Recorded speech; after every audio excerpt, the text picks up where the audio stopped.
आइए अब अपने सिरों को झुकाएं। हमारे स्वर्गीय पिता, हम तेरा इस महान विशेषाधिकार के लिए धन्यवाद देते हैं कि हम तेरे पास आए हैं। पहली बात, सिवाय मसीह के हम तेरे पास नहीं आ सकते, इसलिए हम उसका नाम अपनी प्रार्थनाओं से पहले रखते हैं और तब हम जानते हैं कि उसके नाम के द्वारा जिसका कि आप उत्तर देंगे, क्योंकि हम उसके नाम में मानते हैं। हमारी अपनी कोई धार्मिकता नहीं, हम अपने में कुछ नहीं रखते जो कि हम कर सकते, परंतु केवल अनुग्रह के द्वारा हम आते हैं, मसीह के नाम में मांग रहे हैं। पिता, आज रात्रि बहुत से पुरुष और स्त्रियां इस भवन में और इसके आसपास हो सकते हैं जो पापी हैं। आप पापियों के लिए मर गए। होने पाए ये रात्रि हो कि परमेश्वर उनके हृदय से बोलेगा और उन्हें अपने अनुग्रह से राज्य में बुलाएगा। पिता, इसे प्रदान करें। संभव है उन्होंने बहुत सारे वर्ष नष्ट कर दिए हों पाप में घूमते हुए, परंतु होने पाए कि ये वो घड़ी हो। प्रभु, आज रात्रि बिली पॉल के लिए आपका धन्यवाद हो। मेरा बेचारा बिन माँ का लड़का लगभग अशांत, प्रभु आपका धन्यवाद हो उसे पवित्र आत्मा देने के लिए, जैसे कि अब निश्चित है किसी महिमा वाले दिन में हम माँ को फिर से देखेंगे। सारी चीजें ठीक है, अच्छी प्रकार से रहें। ओ परमेश्वर, स्वर्गदूत आज उसे ये बताए।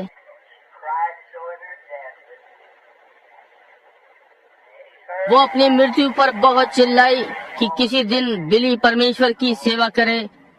पौल एक पुरुष होगा और पवित्र आत्मा पाएगा। प्रार्थना का उत्तर दिया गया है। परमेश्वर अब लड़के को आशीष दे। होने पाए कि ये स्वामी के पद चिन्हों का अनुकरण करे।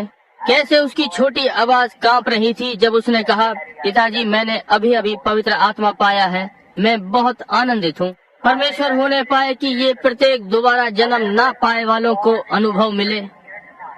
लोग जो आज रात्रि यहाँ पर हैं, वे आज रात्रि पवित्र आत्मा पाएं। हमने कोई पाप किया हो, हमें क्षमा करें प्रभु। बीमारों को चंगा करें, टूटे हुए हृदयों को जोड़ दें।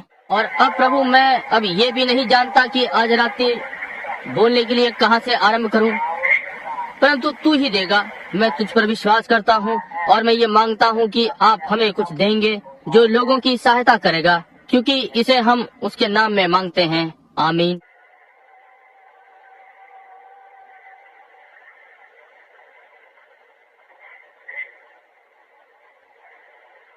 यशाया 35 में एक छोटे से पवित्र वचन को पढ़ने के लिए मैं पढ़ना चाहता हूँ, क्योंकि मेरे वचन असफल हो जाएंगे। परमेश्वर का वचन कभी असफल नहीं होगा। इसलिए कोई भी सभा बिना वचन पढ़े पूरी नहीं होती। जंगल और निर्जल देश प्रफुल्लित होंगे, मरुभूमि मगन होकर केसर की नाई फूलेगी।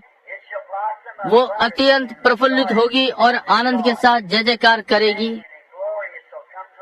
उसकी शोभा लबानोन की सी होगी और वो कार्मेल और शारोन के तुल्य तेजोमय हो जाएगी। वे यहोवा की शोभा और हमारे परमेश्वर का तेज देखेंगे। ढीले हाथों को दृढ़ करो और थरथराते हुए घुटनों को स्थिर करो। घबराने वालों से कहो, हियाव बांधो, मत डरो। देखो, तुम्हारा परमेश्वर पलटा लेने और प्रतिफल देने को आ रहा है। हाँ, परमेश्वर आकर तुम्हारा उद्धार करेगा। तब अंधों की आंखें खोली जाएंगी और बहरों के कान भी खोले जाएंगे। तब लंगड़ा हिरन की सी चौकड़ियां भरेगा और गूंगे अपनी जीभ से जय जयकार करेंगे। क्योंकि जंगल में जल के सोते फूट निकलेंगे और मरुभूमि में नदियां बहने लगेंगी। मृग तृष्णा ताल बन जाएगी और सूखी भूमि में सोते फूटेंगे। और जिस स्थान में सियार बैठा करते हैं उसमें घास और नरकट और सरकंडे होंगे। और वहाँ एक सड़क अर्थात राजमार्ग होगा, उसका नाम पवित्र मार्ग होगा।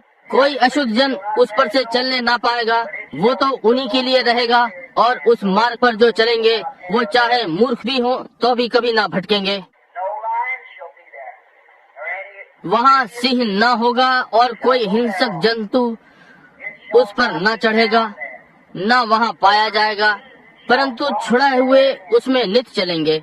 और यहोवा के छुड़ाए हुए लोग लौटकर जय जयकार करते हुए सैयोन में आएंगे और उनके सिर पर सदा आनंद होगा। they shall obtain joy. वे हर्ष और आनंद पाएंगे और शोक की लंबी सांस लेना जाता रहेगा। इस पढ़े जाने पर प्रभु अपनी आशीष दे, उसके वचन को पढ़े जाने पर। यदि परमेश्वर ने चाहा तो मैं आज रात्रि थोड़ी देर के लिए आपसे बोलना चाहता हूँ। मैं यहाँ अपनी घड़ी देखूंगा ताकि आज रात्रि आपको अधिक ना रोकूं। इस सप्ताह की सभाओं को पूरा होने के पश्चात लोगों को दिखाने का यत्न कर रहा हूँ। भयभीत होने की कोई आवश्यकता नहीं। एक खराब बात जो शैतान आप पर डाल सकता है वो भय है। यदि आपको कैंसर भी है और नहीं डरे और परमेश्वर पर विश्वास किया तो आप चंगे हो जाएंगे। आप बहुत बुरी दशा में नहीं होंगे। परमेश्वर इसकी चिंता करेगा। If you were sick, यदि आप बीमार थे, ये जो भी है, यदि आप डरे नहीं हैं, इसलिए भय एक खराब बात जो शैतान व्यक्ति पर डालता है। अब इस सप्ताह मैंने पवित्र शास्त्र से ये सिद्ध करने का यत्न किया है कि मनुष्य जिसने नया जन्म पाया है परमेश्वर के राज्य में, उसके पास भय की कोई बात नहीं है। आप यीशु मसीह में बिल्कुल सुरक्षित हैं। वो सब जो पिता ने मुझे दिया, उसने कहा वो मेरे पास आएगा। कोई मनुष्य नहीं आ सकता जब तक पिता ही न बुलाए। पिता को ही उसकी अगुवाई मेरे तक करनी है और वो जो मेरे पास आता है मैं उसे कभी ना निकालूंगा। और सब कोई मनुष्य उन्हें मेरे पिता के हाथ से नहीं छीन सकता। कोई भी मनुष्य उससे बड़ा नहीं है। वो जो मेरे वचनों को सुनता है और मेरे भेजने वाले पर विश्वास करता है, उसके पास अनंत जीवन है। वो दोषी नहीं ठहरेगा, परंतु जीवन से पार होकर मृत्यु से जीवन में आ गया। वो जो मेरा मांस खाता और मेरा लहू पीता है, वो होगा नहीं, परंतु है वर्तमान काल अनंत जीवन, और मैं उसे अंतिम दिन उठा खड़ा करूंगा। जिसके लिए तुम परमेश्वर के पवित्र आत्मा को शोकित मत करो, जिससे कि तुम पर छुटकारे के दिन तक के लिए छाप दी गई है। आप वही हैं, छुटकारे के दिन तक के लिए मोहर बंद किए गए, न कि एक बेदारी से दूसरी बेदारी तक, परंतु तुम्हारे छुटकारे के दिन तक के लिए। ओ कैसे आज प्रातः पवित्र आत्मा ने आकर इस पर हमें आशीषित किया। हमें यहाँ 1:30 बजे तक रखा। आज प्रातः 9:30 बजे से कैसे उसने हमें आशीषित किया। now tonight, I want to speak on अब आज रात्रि मैं बोलना चाहता हूँ। यशाया ने यहाँ कहा एक राजमार्ग होगा और पवित्रताई का मार्ग होगा। I want to speak अब मैं परमेश्वर के मार्ग पर बोलना चाहता हूँ। परमेश्वर का मार्ग जो हमारे लिए बनाया गया। अब यदि मैं न्यूयॉर्क नगर को जा रहा था, मेरे लिए सबसे अच्छी बात कि मैं ये ढूंढने का यत्न करूं भौगोलिक रूप में कि मैं किस स्थिति में हूं और उत्तर की ओर जाऊं, परंतु सबसे अच्छा मार्ग की नक्शा लूं और उसका अनुकरण करूं। क्या ये ठीक बात है? एक राजमार्ग यदि मेरे पास नहीं है तो मैं परेशानी में पड़ जाता हूं। परमेश्वर के राज्य में कोई छोटा मार्ग नहीं है। आप जानते हैं, हम छोटा मार्ग बनाने का यत्न करते हैं। हम यहाँ किसी तालाब पर जाते हैं या कीचड़ में जाते हैं, और जब हम परमेश्वर के अच्छे पुराने मार्ग से हट जाते हैं तो हम यही करते हैं। परमेश्वर मार्ग बनाता है, एक मार्ग। जब इजराइल के बालक मिस्र से बाहर निकल कर आए तो उन्होंने परमेश्वर के मार्ग का अनुकरण किया। वो लाल सागर तक गया। आश्चर्यजनक कि परमेश्वर अपने मार्ग को वहाँ ले जाता है, परंतु उसका मार्ग उस सागर में से होकर जाता है। इसलिए जब समय आता है और शक्ति परीक्षण का समय और इजराइल वहाँ सागर के पास खड़ा हुआ, परमेश्वर का मार्ग सागर में से होकर जाता है। इसलिए परमेश्वर अग्नि स्तंभ से नीचे देखता है और समुद्र डर जाता है और पीछे हट जाता है और इजराइल सूखी भूमि में से होकर पार हो जाता है। परमेश्वर का मार्ग वहाँ से होकर निकलता है। तब वो सीधा जंगल में माराह के सोते के पास पहुँचता है। कड़वाहट का पानी। क्या ये आश्चर्यजनक नहीं कि परमेश्वर अपने बालकों को कड़वे पानी के पास से ले चलता है? परंतु वे सब मार्ग से होकर जाते हैं। परंतु जब वो वहाँ था तो कड़वे पानी का उपचार वही किनारे पर था। मूसा ने एक पेड़ काटा और उसे पानी में डाल दिया और फिर मीठा हो गया। कुछ पानी में से होते हुए, कुछ बाढ़ में से होते हुए, कुछ गहरी परीक्षाओं में से, परंतु सब लहू में से होते हुए परमेश्वर अपने बालकों की ऐसी ही अगुवाई करता है। परमेश्वर का मार्ग, परमेश्वर द्वारा दिया गया मार्ग। यदि इजराइल के बालकों ने इससे बचने का यत्न किया होता और घूम कर जाते इस मार्ग से, तो वे परेशानी में पड़ जाते। उन्हें आग के बादल का अनुकरण करना ही था।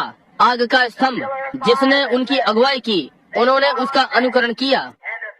और यदि आज रात्रि कलीसिया केवल अग्नि स्तंभ का अनुकरण करे पवित्र आत्मा, तो आप निश्चय ही कनान बनाएंगे। परमेश्वर का एक मार्ग है, एक दिया गया मार्ग। एक मनुष्य दो मार्गों से जा सकता है, और वो उसका अपना मार्ग या परमेश्वर का मार्ग, और ये सही या गलत मार्ग है।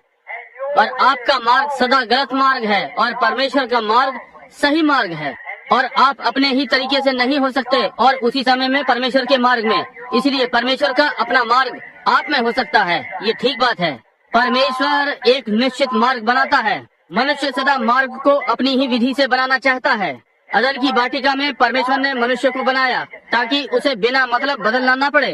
परमेश्वर ने उसे सिद्ध बनाया, परंतु मनुष्य अपना मार्ग चाहता था, वो हस्तक्षेप करना चाहता था, वो अपना पाना चाहता था। और तब जैसे ही वो गिरा, इस सप्ताह हमने इसमें होते हुए देखा, पवित्र वचन के अध्ययन में उसने स्वयं अपना एक धर्म बनाया। उसने परमेश्वर की प्रतीक्षा न की कि उसके लिए बनाए, उसने स्वयं अपने लिए बनाया, परंतु उसने पाया कि उसका धर्म, उसका ओढ़ना काम नहीं करेगा। मनुष्य सदा से ऐसा ही रहा है, वो अपना मार्ग चाहता है, परंतु परमेश्वर का मार्ग है। इसलिए मनुष्य ने अंजीर के पत्तों से और उन्हें अपने ऊपर डाल लिया और अपनी पत्नी पर भी, परंतु जब वो परमेश्वर के सन्मुख आया, उसने पाया कि ये कार्य नहीं करेगा। और मित्रों, मैं आपको बताता हूँ, बहुत सारे पुरुष हुए और आज भी हैं जो अपने मार्ग के अंत में आ रहे हैं। वे पाएंगे कि वो हल्का धर्म जिसे आप थामे हुए काम नहीं करेगा। नया जन्म बिना पाए कोई काम नहीं चलेगा। यीशु ने कहा, जब तक मनुष्य जल और आत्मा से ना जन्मे, वो कभी भी स्वर्ग के राज्य में प्रवेश ना करेगा। कैसे भी नहीं, कोई मतलब नहीं। यदि वो मेथोडिस्ट, बैप्टिस्ट, प्रेस्बिटेरियन हो और वो जो भी है, वो भीतर प्रवेश ना करेगा जब तक वो जल और आत्मा से ना जन्मे। जन्म जिसका अर्थ वो बदल गया, जन्म ले सकने से पहले उसे मरना है। इसलिए आपको मरना है अपने आप से कि फिर से जन्मो मसीह यीशु में। ये ठीक बात है। अब मैं चाहता हूँ कि आप ध्यान दें। उसने स्वयं को पाया कि अपने मार्ग को बनाने का यत्न कर रहा है। आज की प्रातः हमने देखा केन ने अपना मार्ग बनाने का यत्न किया। वो कुछ सेब और नाशपाती और आड़ू और कद्दू और जो कुछ भी था वेदी पर रख दिया और कहा, अब प्रभु, यहाँ मैंने एक वेदी बनाई, मैंने एक कलीसिया बनाई, मैं कलीसिया का एक अच्छा सदस्य हूँ। देखा, मैं प्रतिदिन आराधनालय में जाता हूँ, मैं यहाँ आता हूँ, वेदी बनाता हूँ, मैं इस पर बलिदान रखता हूँ। अब मैं घुटने टेक कर प्रार्थना करने जा रहा हूँ और अब प्रभु, मैं चाहता हूँ कि आप मुझे ग्रहण करें। परंतु परमेश्वर ने उसे अस्वीकार कर दिया। और वही पुरानी आत्मा आज कलीसियाओं के मध्य में है। वही चीज, उतने ही धार्मिक जितने की हो सकते हैं और परमेश्वर के विषय में नहीं जानते, जैसे कि अफ्रीका की जंगली जाति मिस्र के योद्धा के विषय में जानेंगे। आप जानते हैं कि ये सत्य है। धार्मिक आत्माएं, मत सोचिए कि स्टालिन मसीह विरोधी है। बाइबल ने कहा, दो आत्माएं इतनी समीप होंगी कि प्रत्येक चुने हुए को धोखा दे दें, यदि संभव हो सके तो। हम पाते हैं कि यहूदा स्क्रूति आया और जाकर आनंदित हुआ और सुसमाचार प्रचार किया, वापस आया आनंद करता और चिल्लाता हुआ और बाकी चेलों के साथ एक महान समय। संत मत्ती 10वां अध्याय। परंतु उसने चेलों का अनुकरण किया, फिर भी अवतरित शैतान है और साथ साथ आया। जैसे यीशु अवतरित परमेश्वर था और केन और हाबिल अदन वाटिका से। परंतु जब उसका समय आया कि पेंतिकुस्त पर पहुँचे और आशीषित हो, उसने अपना रूप दिखा दिया। और जब आप फिर से जन्म लेने के विषय में बात करते हैं, पवित्र आत्मा के बपतिस्मे को प्राप्त करना, 10 में से 9 वे आत्माएं अपना रूप दिखा देंगी कि वे कौन हैं। वे कहेंगे कि ये हर धर्मियों का झुंड है, इसे हटाओ। भाई, ये आज परमेश्वर द्वारा मनुष्य को दिया गया मार्ग है। हालेलुया। देखिए, परमेश्वर ने सदा एक मार्ग दिया है। परमेश्वर बाध्य है कि मार्ग निकाले। परमेश्वर ने प्रकृति के लिए मार्ग दिया है। क्यों हमारे राष्ट्र में ये बड़ी बड़ी बाढ़ें हैं, सारी लकड़ियों आदि को काटना, उसे साफ करने दो। आप यहाँ एक बांध बनाते हैं और नदी के किनारे का भराव किया, यहाँ पानी आता है, आप प्रकृति में विघ्न उत्पन्न करते हैं। परमेश्वर का दिया गया मार्ग है, यही कारण है कि बाढ़ आती है। कोई भी चीज जिसमें मनुष्य हस्तक्षेप करता है, जिसे परमेश्वर ने सिद्ध बनाया है, तब आप उसे सिद्धता से हटाते हैं। ये ठीक बात है। और जैसे कि उदाहरण के लिए एक बत्तख के समान मैं बत्तखों को देखना पसंद करता हूँ। ऋतुओं में जब मैं पहाड़ों पर शिकार के लिए जाता हूँ, मैं वहाँ वर्ष के अंत में जाता हूँ। वहाँ लुजियाना से बत्तखें आती हैं और वहाँ दलदल में और वहाँ उत्तर की ओर जाकर बैठती हैं, घोंसले बनाकर अपने बच्चों को पालती हैं। तब छोटा पाला उठता है, लगभग सितंबर में आता है, वर्ष के इसी समय में या सितंबर के अंत में। और तब छोटी बत्तख वो जो कभी भी तालाब से बाहर नहीं निकली, वो ठीक वही तालाब में है। कुछ समय पश्चात वहाँ पहाड़ से कोहरा छट जाता है, एक थोड़ी सी बर्फ वहाँ पर है और ठंडी हवा उस पहाड़ पर आर पार बहती है। वो छोटी पुरानी बत्तख अनुभव करती है। अब वो कभी भी कहीं नहीं थी सिवाय उस तालाब के, और वो अभी 1 वर्ष की आयु का भी नहीं है। वो अपना सिर हवा में ऊपर उठाता है और वो छोटा कैं कैं करने वाला वो तालाब के मध्य की ओर भागता है और कैं कैं करता है, और तालाब की प्रत्येक बत्तख उसके पास आती है। तालाब की प्रत्येक बत्तख जानती है कि वो अपने जन्म से ही अगुआ है, और वो छोटी बत्तख तालाब पर से उठेगी बिना किसी दिशा सूचक यंत्र के या किसी चीज के साथ, और वो सीधी लुजियाना जाती है उस धान के खेत में जैसे कि वो जा सकता है। मसीहों के समान दिखाई पड़ता है। एक बत्तख की इंद्री होनी चाहिए, जो भी है, क्या नहीं? ये ठीक बात है, ठीक है। क्यों आप कहते हैं ये प्रतिभा है? नहीं, वे परमेश्वर के दिए गए मार्ग पर जाते हैं। परमेश्वर उन्हें एक मार्ग देता है, एक सहज बोध की उन्हें वहाँ तक अगुवाई करके ले जाए, और वे इसका विश्वास करते हैं। परंतु परमेश्वर उन्हें पवित्र आत्मा देता है और वो उसको अस्वीकार करता है। उसका अपना मार्ग है, परंतु परमेश्वर के पास हमारे लिए एक पहले से तैयार किया हुआ मार्ग है। हालेलुया। इसके बाद मुझे आज रात्रि धार्मिक अनुभूति हो रही है, और वे कुछ बेदारी की रातें। ध्यान दे, ये यहाँ पर है। जी हाँ श्रीमान, ये छोटी बत्तख वहाँ नीचे जाएगी, और मैं आपको कुछ बताऊंगा। आप यहाँ एक अखबार को देखेंगे, कहता है कल बहुत शानदार मौसम रहेगा, और आप शिकार पर जाकर उन खरगोशों को घास में देखते हैं जो घास में बैठे हैं। क्या आप उन अखबारों में रुचि नहीं रखते? आप उस बड़ी सूरी को देखें, उत्तर दिशा से पहाड़ के भूसे को लेकर और उसे दक्षिण की ओर पहाड़ में ले जाती है, और एक अपना बिछौना बनाती है दक्षिण की ओर पहाड़ में। वो सारे संसार के अखबारों से जो टिप्पणी करते हैं अधिक जानती है। उसमें एक सहज बोध है। वो दक्षिण की ओर जाती है ताकि उत्तर की हवाओं से जो नीचे आती हैं उससे बच सके। ओ, यदि सूर में ये सहज बुद्धि है कि वो हवाओं से बचे, तो फिर तुम पवित्र आत्मा वाले लोगों के विषय में क्या है? हालेलुया। ये आपकी सहज बुद्धि है। जी हाँ श्रीमान, और परमेश्वर ने उन्हें एक सहज बोध दिया है। ये परमेश्वर के द्वारा उनके लिए तैयार किया हुआ मार्ग है। वे परमेश्वर के द्वारा पहले से दिए गए मार्ग पर जीवित रहते हैं। आप एक फूल लेते हैं और वो मरकर मिट्टी में चला जाता है, ये उसका अंत नहीं है, वो फिर जीवित होता है। परमेश्वर का ये उसके लिए पहले से तैयार किया हुआ मार्ग है, और वो इसमें विश्वास करता है। परमेश्वर सदा पहले से बना हुआ मार्ग रखा है।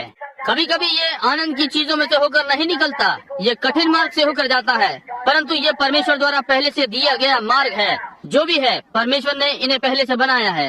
एक बार उसके पास एक पुरुष था जो परमेश्वर द्वारा दिए गए मार्ग पर था। उसे सिंहों की मांद में से होकर जाना था। परमेश्वर उसे फिर से वापस लाया। हालेलुया।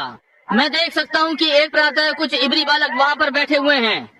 उन्होंने मूर्ति दंडवत को मना कर दिया। ये ठीक बात है। उन्होंने कहा हम ये नहीं करेंगे। अपने सारे संगीत को चाहो तो बजाओ, अपने सारे बाजे और तुरहियां बजाओ, परंतु हम तेरी मूर्त के सामने नहीं झुकेंगे। हालेलुया। हमें कुछ और शद्रक मिशक अबेदनगो दे दो।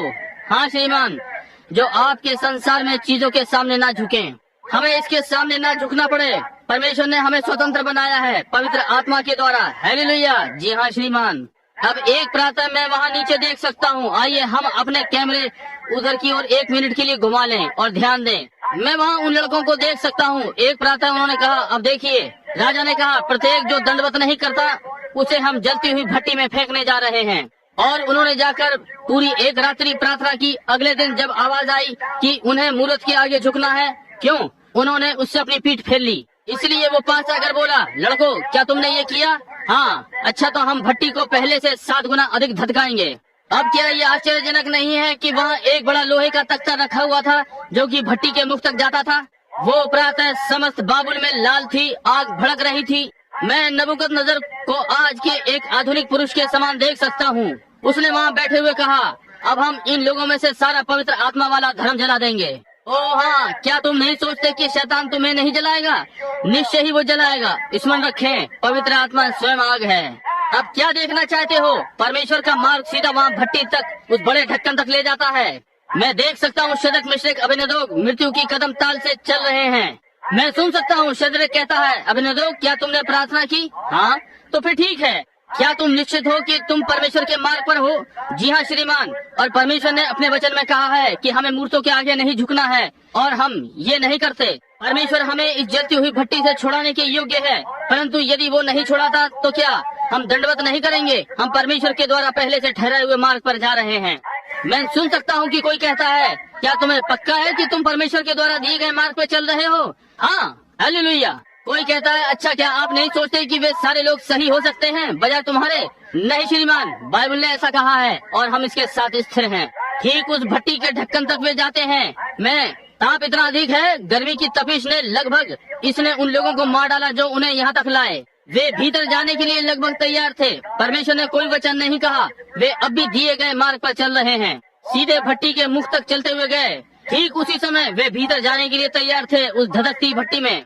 आप जानते हैं कि मेरे सामने एक भयानक काली तस्वीर अभी अभी आई। लोग जो परमेश्वर के सामने सच्चाई से जीवन व्यतीत करते हैं, वे परमेश्वर के दिए गए मार्ग पर चलते हैं। जल जाना तय है। क्या ही चित्र है। ध्यान दें, हर समय वहाँ कुछ न कुछ चलता रहता है, वहाँ ऊपर भी कुछ न कुछ चलता रहता है उसी समय में। आइए हम थोड़ा वहाँ ऊपर देखें और देखें क्या हो रहा है। मैं उसे वहाँ खड़ा हुआ देख सकता हूँ और उसके शाही राजकुमार वाले वस्त्र उसके चारों ओर हैं। हालेलुया। मैं देख सकता हूँ पहली चीज जो दाहिनी ओर की ओर से आ रही है, वो एक बड़ा सरदूत जो मिकाइल कहलाता है, वहाँ एक उनके पास है। क्या ये आप जानते हैं? मैं सुन सकता हूँ कि वो उसके दाहिनी ओर भागा, बोला, स्वामी। मैं उसे म्यान में से तलवार निकालते हुए देख सकता हूँ इस प्रकार से, और कहता है, क्या तूने इस पर आता है बाबुल में नीचे देखा? वे लोग हैं जो परमेश्वर के दिए हुए मार्ग पर चल रहे हैं। लोग हैं जो अपनी गवाही पर इस पर आता है मोहर करने के इच्छुक हैं। हमारे भाई अब जलने वाले ही हैं। मैं उसे कहते हुए सुन सकता हूँ, मुझे नीचे जाने दो, मैं दृश्य को बदल दूंगा। मैं विश्वास करता हूँ कि वो ये कर सकता था। मैं करता हूँ। मैं उसे कहते हुए सुन सकता हूँ, नहीं जिब्राइल, मैं तुझे ये नहीं करने दे सकता। तुम एक रहे हो, यानी मिकाइल, तुम बहुत अच्छे स्वरदूत रहे हो। जाओ अपनी तलवार वापस रखो और सावधान खड़े रहो। यहाँ दूसरा स्वरदूत आता है, वो वॉन वुड कहलाता है, पानी को कड़वा करता है। वहाँ वो आकर कहता है, स्वामी वहाँ नीचे देखो, मेरे पास सारे पानियों का अधिकार है। आप ये मुझे वो नूह वाले समय के विनाश को सौंप दें और मैं सारा संसार साफ कर दूंगा, सारे सिवाय नूह और उसके लोग। अब उसने कहा, मुझे वहाँ नीचे जाने दो, मैं बाबुल को नक्शे से साफ कर दूंगा। मैं उसे कहते हुए सुन सकता हूँ, वुडवर्म तुम ये कर सकते हो, ये ठीक बात है, परंतु मैं तुम्हें जाने नहीं दे सकता। ये पूरे मनुष्य की जिम्मेदारी है। ओ, मैं उसे इस प्रकार खड़ा हुआ देख सकता हूँ। वे अपना अंतिम कदम उठाने वाले थे। मैं उसे देख सकता हूँ कि वो वहाँ पहुँचकर और कहता है, यहाँ आओ, और उस बड़े गर्जनाध्यक्ष से जो वहाँ सामने था कहता है, ओ, उसने उसकी मानी। मैं उसे देख सकता हूँ कहते हुए सुनता हूँ, पूर्व की हवा और उत्तर और पश्चिम और दक्षिण, यहाँ आओ और इस गर्जन के शीश को ले चलो। मैं तुम्हें घोड़ों के समान चलाऊंगा। मैं इस गर्जना शीश पर बैठने जा रहा हूँ। आज प्रातः जैसे कि रथ मैं स्वयं नीचे बाबुल जा रहा हूँ। हालेलुया।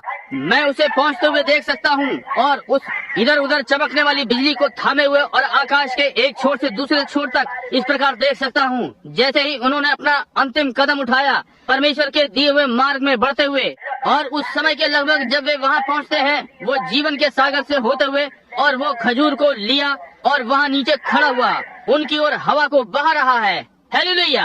वो सदा वहाँ होगा जब मनुष्य परमेश्वर के दिए हुए मार्ग पर चलेगा। जी हाँ श्रीमान।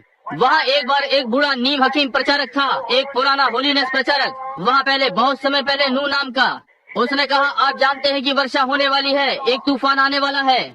मैं लोगों को आसपास कहते हुए सुन सकता हूँ, कहते हैं, क्या तुमने उस पवित्र शोर मचाने वाले को सुना? वहाँ पर उसने कहा कि वर्षा होने वाली है। क्यों? पृथ्वी पर कभी वर्षा नहीं हुई और ये वर्षा होने जा रही है। कैसे? वो पानी कहाँ से आएगा? अच्छा, जाकर विज्ञान को लेकर पता लगाते हैं यदि वहाँ ऊपर पानी है। क्यों? वहाँ ऊपर कोई पानी नहीं है। क्या बात है? वो बूढ़ा प्रचारक सनक गया है। परंतु परमेश्वर ने ऐसा कहा है। परमेश्वर ने कहा, एक नाव तैयार कर नूह, अपने घराने को बचाने के लिए, लोगों को बचाने के लिए। और नूह के पास ये करने की समझ थी और उसने आकर नाव तैयार की। और एक दिन मैंने वहाँ कोने में कुछ लोगों को कहते सुना, वहाँ व्यापारी कोने पर, उनमें से कुछ कहते हैं, अरे वो वर्षा वाली कहानी क्या है? वो बूढ़ा नीम हकीम प्रचारक वर्षा आने के विषय में वहाँ बात कर रहा है। क्या तुमने कभी कोई ऐसी बात सुनी? और वो सोचता है कि वो परमेश्वर के दिए हुए मार्ग में है। वो था। आमीन।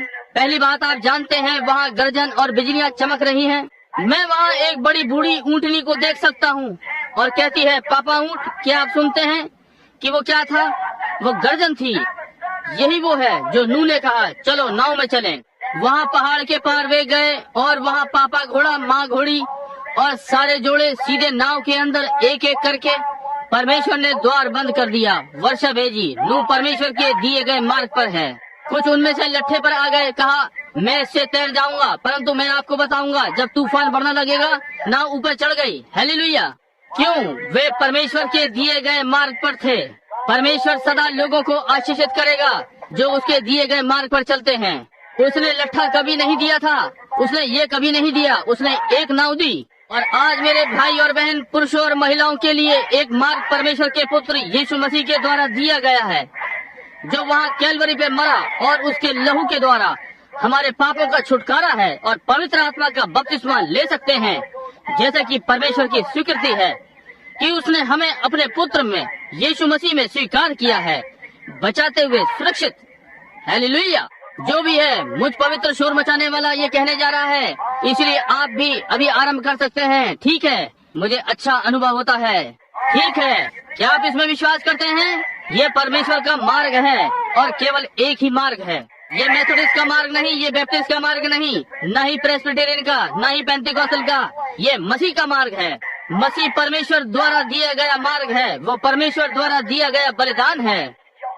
वो यहोवा राफा है, वो यहोवा येरे है, वो यहोवा मनसे है। जब अब्राहम ने इसहाक को चढ़ाया, उसने उस स्थान को यहोवा येरे कहा। प्रभु स्वयं बलिदान देगा। और ये यहाँ पर है, परमेश्वर का पुत्र। आमीन। परमेश्वर सदा बच निकलने का मार्ग बनाता है। जी हाँ श्रीमान। एक बार वहाँ एक बूढ़ा प्रचारक प्रचार कर रहा था जिसका नाम एलीशा था। वो वहाँ पहुँचा और राष्ट्र को देखा और उसने कहा, मैं आपको बताता हूँ जो मैंने कभी देखा, बहुत ही भयानक था। एक पुराने राजा ने जाकर उस छोटी रंगी हुई जिजेबेल से विवाह कर लिया। उसके चेहरे पर काफी रंग था कि बने। बाइबल में केवल एक ही स्त्री थी जिसने कभी अपना मुख रंगा। और आप जानते हैं कि परमेश्वर ने उसके साथ क्या किया? परमेश्वर ने उसे कुत्तों को खिला दिया। मैं केवल ऐसे ही जानता हूँ। आप एक महिला को उसके मुंह पर बहुत सारे रंग के साथ देखते हैं, आप जानते हैं कि आप उसे क्या कह सकते हैं? कहिए कुमारी, कुत्ते के भोजन। वो यही है, कुत्ते के भोजन के समान। ओ सुनिए भाई, मैं अभी अभी अफ्रीका से वापस आया हूँ। ये चीज मूर्ति पूजकों से आई है। मूर्ति पूजक स्वयं को रंगते हैं। ओ भाई, जब कोई पुरुष या महिला स्वयं को परमेश्वर के साथ सही बनाता है, आपको उन्हें बताना नहीं है कि स्वयं पर लज्जित हुए हैं। हालेलुया। ये ठीक बात है। लड़के, पहली बात जो तुम जानते हो वो सारे इजरायलियों से ये करवा लेगी। एलिया ने कहा, प्रभु ने आकाश बंद कर किया, इसके विषय में कुछ करो। परमेश्वर बोला, कहा, अब एलिया तुझे बताता हूँ कि क्या करना है, जाकर और अहाब से बात कर। और यहाँ पुराना प्रचारक आता है, वहाँ से चलता हुआ इस प्रकार से बड़ा सा भेड़ की खाल का बड़ा टुकड़ा लपेटे हुए है, चेहरे दाढ़ी से खुरदुरा है जैसे कि बालों वाला कीड़ा। राजा के सामने गया और कहा, यहाँ तक कि ओस भी ना पुकारेगी, यानी कि गिरेगी, जब तक मैं उसे ना बुलाऊं। हालेलुया। वो परमेश्वर के दिए गए मार्ग में था। जी हाँ श्रीमान। ओ तू कट्टरपंथी, यहाँ से दूर हो जा। ठीक है, हम जानते हैं हम क्या कर रहे हैं। बूढ़े एलिया ने कहा, प्रभु मुझे क्या करना चाहिए? आपने बाकी मार्ग पहले से दिया है, मैंने ये कर दिया है। कहा, क्रेत के सोते के पास पहुँच जा और बैठ जा। ठीक है, एक बहुत खराब स्थान, परंतु मैं जाकर बैठ जाऊंगा। तूने कहा है कि वहाँ जा, यदि तेरा मार्ग वहाँ जाता है तो मैं वहाँ तक जाऊंगा। जा और बैठ जा। कहा, प्रभु अब मैं यहाँ क्या करने जा रहा हूँ? वहीं बैठ, थोड़ा वहाँ ठहर। और पहली बात जो आप जानते हैं, उसे भूख लगने लगी। उसने कहा, प्रभु मुझे भूख लग रही है। और एक कौवा वहाँ आया। उनमें से कुछ ने कहा, उस पवित्र शोर मचाने वाले प्रचारक को देखो, वहाँ पहाड़ पर बैठा हुआ है। क्यों? वो पागल नहीं है? अरे वो वहाँ धूप में बैठा है, मर जाएगा। वो कट्टरपंथी है। और पहली बात आप जानते हैं कि सारा पानी सूख चुका, पीने के लिए कोई पानी नहीं है उस देश में। परंतु हर बार एलिया पानी पीना चाहा, वो क्रेत के नाले में झुका और पिया। तब जब उसे भूख लगी तो कौवा अपने मुंह में टुकड़ा रोटी लेकर आया। कहा, एलिया तू यहाँ है? आप कहते हैं कौवे को कहाँ से मिला? आपका अर्थ है भाई ब्रैनम, आप विश्वास करते हैं? जी हाँ श्रीमान, जी हाँ। आपका अर्थ है कि कौवा एलिया के लिए 3.5 वर्षों तक कुछ खाने के लिए लाता रहा? मैं इसका विश्वास करता हूँ। कहते हैं उसे ये कहाँ से मिला? मैं नहीं जानता, केवल मैं एक बात जानता हूँ कि कौवे को कहीं से मिला, वो एलिया के पास लाया और एलिया उसे खाकर जीवित रहा 3.5 वर्षों तक। ये ठीक बात है, मैं इसका विश्वास करता हूँ। ये वही बात है उस विषय में आप कहते हैं जो कि आपको आनंदित करता है, यही है जो आपके हाथों को हिलाता है। मुझे नहीं मालूम, मैं केवल एक बात जानता हूँ कि कैलवरी ने इसका भुगतान कर दिया है। बाइबल ने सिखाया कि पवित्र आत्मा इसे लाया, मैंने इसे पाया। हालेलुया। मैं ये भी नहीं जानता कि ये कहाँ से आया, परंतु मैंने इसे पाया। हालेलुया। ये ठीक बात है, मैं आपको नहीं बता सकता कि ये कहाँ से आया, परंतु ये वहाँ पहुँचा। ओ प्रभु, यही आपके मामले को ठीक प्रकार से बैठाता है, निश्चय ही। हालेलुया। उत्तेजित ना हो, इसका अर्थ है परमेश्वर की महिमा हो। आमीन। जिसका अर्थ है ऐसा ही हो। ओ प्रभु, निश्चय ही मैं नहीं जानता, ये बात है। और उन्होंने कहा वो पागल था, वहाँ बैठा हुआ है। ओ आओ, समय आया कि खाएं। ये काले रंग का कुली आया, कहा एलिया तू यहाँ है, तुम्हारा नाश्ता ये रहा।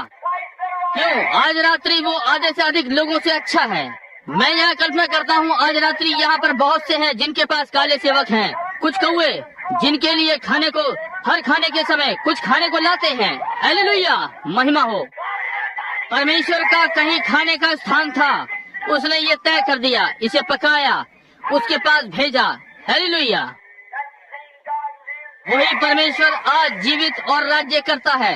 वो अपने दिए गए मार्ग पर स्थिर रहा। परमेश्वर ने कहा वहाँ जा और बैठ जा, उसने वही किया। वो केवल यही करना जानता था।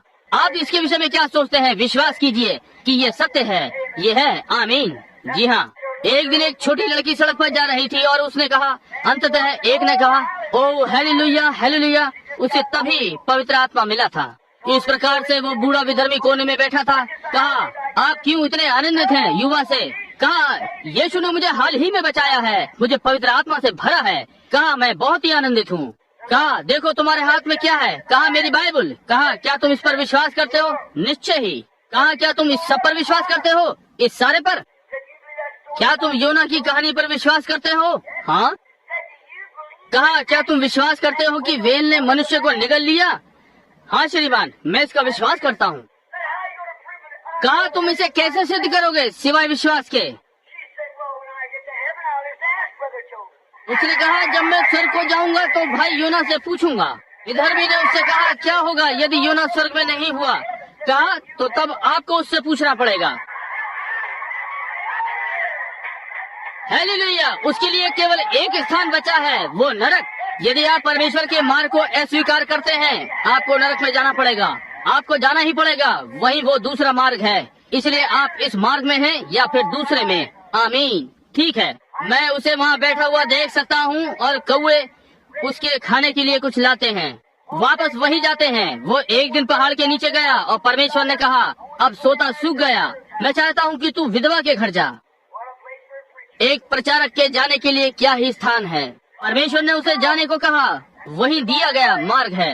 वो वहाँ पर गया और वो ना तो इजरायली थी, नहीं वो नहीं थी, और वो वहाँ वापस गई और पहाड़ से नीचे गया। और जैसे ही वो पहाड़ से नीचे गया, वो वहाँ मैदान में खड़ी हुई विधवा से मिला, अपनी लकड़ियों को तोड़कर जमा कर रही थी। कहा जा और मेरे खाने के लिए कुछ ला और मेरे पीने के लिए पानी ला। उसने कहा जैसे कि जीवित प्रभु और तेरा प्राण कभी न छूटेगा, मेरे पास घर में इतना ही आटा है कि मैं अपने लड़के के लिए रोटी बनाऊं। मैं 2 लकड़ियां ले जा रही हूँ ताकि रोटी को बनाऊं और वो और मैं खाएं और मर जाएं। कहा जाकर पहले मेरे लिए थोड़ा सा पानी ले आ और रोटी पका और उसे मेरे पास ले आ। हालेलुया। वो क्या करने जा रही है? परमेश्वर का एक दिया गया मार्ग है। पहले परमेश्वर के राज्य की खोज करो और उसके धर्म की। आप कहते हैं भाई बिल मेरी माँ घर से भाग गई है, मेरा पति मेरे साथ नहीं रहेगा। पहले परमेश्वर के राज्य और उसके धर्म की खोज करो। हालेलुया। सारी दूसरी चीजें मिल जाएंगी। ये ठीक बात है। भाई बिल मैं कैसे करूँगा? केवल आगे बढ़ें और इसे करें। यीशु ने कहा मेरे पीछे आओ। ये ठीक बात है। अपनी दृष्टि एक निशाने पर रखो। ठीक है। और पहली बात आप जानते हैं वो भीतर जाती है और वो ये 2 लकड़ियां लेकर इन्हें तोड़ती है। आप जानते हैं कि कैसे वे पुराने इंडियंस की लकड़ी तोड़ने की विधि है। वो एक क्रूस थी, ये ठीक है। और उसे वे एक के ऊपर एक लकड़ी रखकर बीच में आग जलाते हैं, वही आग जलती है। वो रोटी बनाने की भट्टी, उस सिकी रोटी को बाहर निकालकर इसे प्रचारक को दे। और उसने वहाँ खड़े होकर उसे खाया, कहा अब वापस जा और एक अपने लिए और अपने पुत्र के लिए, क्योंकि यहोवा यूं कहता है, बर्तन खाली ना होगा या कुप्पी सूखेगी जब तक परमेश्वर पृथ्वी पर वर्षा को न भेजे। हालेलुया। क्या? क्योंकि उसने पहले परमेश्वर के राज्य की खोज की, क्योंकि वो पहले परमेश्वर के दिए गए मार्ग पर चली। परमेश्वर ने उसे पुरस्कृत किया। क्या आप इसका विश्वास नहीं करते? हाँ श्रीमान। एक महिला थी जिसने एक बार अपना भाई खो दिया, उसका नाम लाजर था। वो अच्छा लड़का था, वो उसे छोड़ना नहीं चाहती थी और वो मर गया। उसने अपने पास्टर को बुलवाया, यह सुसमाचार फैलाने वाले को, जो कि यीशु था। वो कलीसिया से बाहर निकल कर आई थी और जो उसके पास था उसने सब दे दिया। और उसने यीशु को बुलवाया कि आकर प्रार्थना करे, और वो बस चलता रहा। फिर भेजा, उसने चिंता न की। उसने कहा जब तक मुझे पिता ही न दिखाए मैं कुछ नहीं करता। पिता ने उसे पहले ही दिखा दिया कि लाजर मरने वाला था। और वो कुछ समय पश्चात आया, लगभग 3 या 4 दिन के पश्चात। उसने कहा लाजर मर गया और मैं तुम्हारे कारण प्रसन्न हूँ कि मैं वहाँ नहीं था, परंतु मैं उसे जगाने जाता हूँ। इसलिए तब उसने सुना कि यीशु आ रहा था, इसलिए वो उससे मिलने को बाहर गई। ये परमेश्वर द्वारा दिखाया गया मार्ग है, जाकर यीशु से मिलो। ये ठीक बात है। हमेशा जब आपके घर में दुख हो तो जाकर यीशु से मिलो। घर में बीमारी है, जाकर यीशु से मिलो। आपके घर में हृदय रोग है, जाकर यीशु से मिलो। हालेलुया। यदि आपकी कोई आवश्यकता है तो जाकर यीशु से मिले, जाकर उससे मिले। उसके पास सारे उपाय हैं, वहाँ सब है। उसके पास उपाय नहीं, उसके पास चंगाई है। आमीन। फिर वो उससे मिलने गई और वो उसके चरणों पर गिर पड़ी। और उसने एक बार एक कहानी पढ़ी थी बाइबल में, जहाँ एक स्त्री थी और एक सुनेमिन। वो एलीशा नाम प्रचारक के विषय में बहुत गंभीर थी, इसलिए उसने अपने घर की एक और उसके लिए कोठरी बनाई, एक पलंग और एक चिराग और एक स्टूल आदि आदि रख दिया। और एलीशा आया और उसने ये सब भलाई देखी जो उसने प्रचारक के लिए की थी।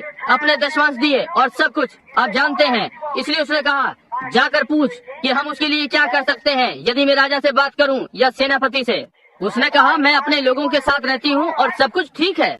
कहा ठीक है, जाकर पूछ मैं उसके लिए क्या कर सकता हूं। गेहजी ने कहा वो बांझ है, उसके पास कोई बालक नहीं है। कहा जाकर उसे बता, यहोवा यूं कहता है, वर्ष के लगभग इसी समय में जीवन के अनुसार कि वो एक पुत्र प्राप्त करेगी। और उसने किया। बालक लगभग 11 या 12 वर्ष का हो गया। एक दिन दोपहर के समय वो अपने पिता के साथ खेत में था। मैं विश्वास करता हूँ कि उसको लू लगी। वो चिल्लाने लगा, मेरा सिर, मेरा सिर। उसने उस बालक को एक सेवक के संग भेजा, छोटे लड़के के संग। उसे उसकी माँ की गोद में लिटाया। दोपहर में वो मर गया। कितना उपयुक्त स्थान। उसने उसे लेकर और प्रचारक के पलंग पर लिटा दिया, जहाँ भविष्यद्वक्ता लेटा था। जाने के लिए अच्छा स्थान, वही प्रचारक के पलंग पर लिटा दिया। उसने कहा मुझे एक खच्चर तैयार करके दो और आगे चलो, और अपनी सवारी को मत रोकना जब तक कि मैं ना कहूँ कि तू रुक। मैं ये पसंद करता हूँ, आगे बढ़ो और रुको मत, बस बढ़ते जाओ। ये ठीक बात है। परेशानी ये है कि हम रुककर बहुत सारे लोगों से बात करते हैं। हम बहुत से सामाजिक सभाओं के लिए रुकते हैं। हमारे पास बहुत सिलाई है और कुमारी अमुक अमुक की बातें आप जानते हैं कि ये कैसे कैसे है। ये सारी विभिन्न बातें कलीसिया में आती हैं, जबकि आपको ये सारी बातें नाली में फेंक देनी चाहिए और पुराने तरीके का परमेश्वर द्वारा भेजी गई बेदारी होनी चाहिए। प्रार्थना करते रहो जब तक आप वापस न आ जाओ। स्वर्ग नीचा है और पवित्र आत्मा जोरदार आंधी के शब्द के साथ आता है और स्थान और लोगों को भर देता है। आमीन। आज हमें इसी की आवश्यकता है। उसने कहा तू रुकना मत। और उसके पति ने कहा वो व्यक्ति कारमेल पर नहीं है। कहा ये ना तो नया चांद या सबत है। उसने कहा सब ठीक है। वो भविष्यद्वक्ता के पास पहुंचना चाहती थी, इसलिए वो सीधी सीधी चली। एलीशा ने बाहर देखकर कहा देखो सुनेमिन आ रही है, उसके साथ कुछ गड़बड़ है, मैं नहीं जानता कि क्या बात है। वो दौड़ी और उसने कहा क्या तेरे साथ सब कुशल है और तेरा पति, तेरा बालक? उसने कहा सब कुशल है। मुझे ये अच्छा लगता है। उसने परमेश्वर द्वारा दिया गया मार्ग ले लिया। कहा अब सब ठीक हो गया। और तब उसने प्रकट करना आरंभ किया। उसने एलिया को बताया, कहा जा मेरी छड़ी लेकर रख, या गेहजी को बता कि जा मेरी छड़ी ले जाकर और उस बालक पर रख दे। परंतु उसने कहा मैं तुझे नहीं छोड़ूंगी। इसलिए भविष्यद्वक्ता ने घूमकर प्रार्थना की, कमरे में इधर उधर चलने लगा, अपने शरीर को उस मरे हुए बालक पर डाल दिया और वो जीवित हो गया। उस महिला मार्था ने जान लिया कि सुनेमिन ने अनुभव किया कि परमेश्वर अपने भविष्यद्वक्ता के अंदर था। और यदि परमेश्वर अपने भविष्यद्वक्ता में था तो निश्चय ही परमेश्वर अपने पुत्र में था। इसलिए यदि वो यीशु के पास आ सकती थी तो उसके पास उपाय होगा। वो दौड़ी और उसके पैरों पर गिर पड़ी। उसने कहा, प्रभु यदि वो यही था, प्रभु यदि तू यहाँ पर होता तो मेरा भाई ना मरता, परंतु अभी तू जो भी परमेश्वर से मांगेगा परमेश्वर उसे करेगा। ओ मुझे ये अच्छा लगता है, अब भी जो तू परमेश्वर से मांगेगा परमेश्वर उसे करेगा। आज रात्रि ये अच्छा है। आप कहते हैं भाई ब्रैनम मैं पापी हूँ, तब भी आप जो भी परमेश्वर से मांगेंगे परमेश्वर उसे करेगा। मुझे एक पापी पर दया करें और वो करेगा। यदि आप रोगी हैं, प्रभु मुझ पर दया करें और वो अब भी करेगा। आप कहते हैं डॉक्टर ने मुझे छोड़ दिया है, परंतु फिर भी प्रभु मैं 5 वर्षों से नहीं चला, परंतु अब भी प्रभु मैंने कुछ नहीं सुना क्योंकि मैं नहीं जानता, प्रभु अब भी मैंने एक शब्द भी नहीं बोला। मैं आपको नहीं बता सकता कब, परंतु अब भी प्रभु जो भी तू परमेश्वर से मांगेगा और वो पिता के दाहिने हाथ बैठा है, आपको स्वीकार कर लेने पर बिचवाई करता है। हालेलुया। कहा अब भी तू जो परमेश्वर से मांगेगा परमेश्वर करेगा।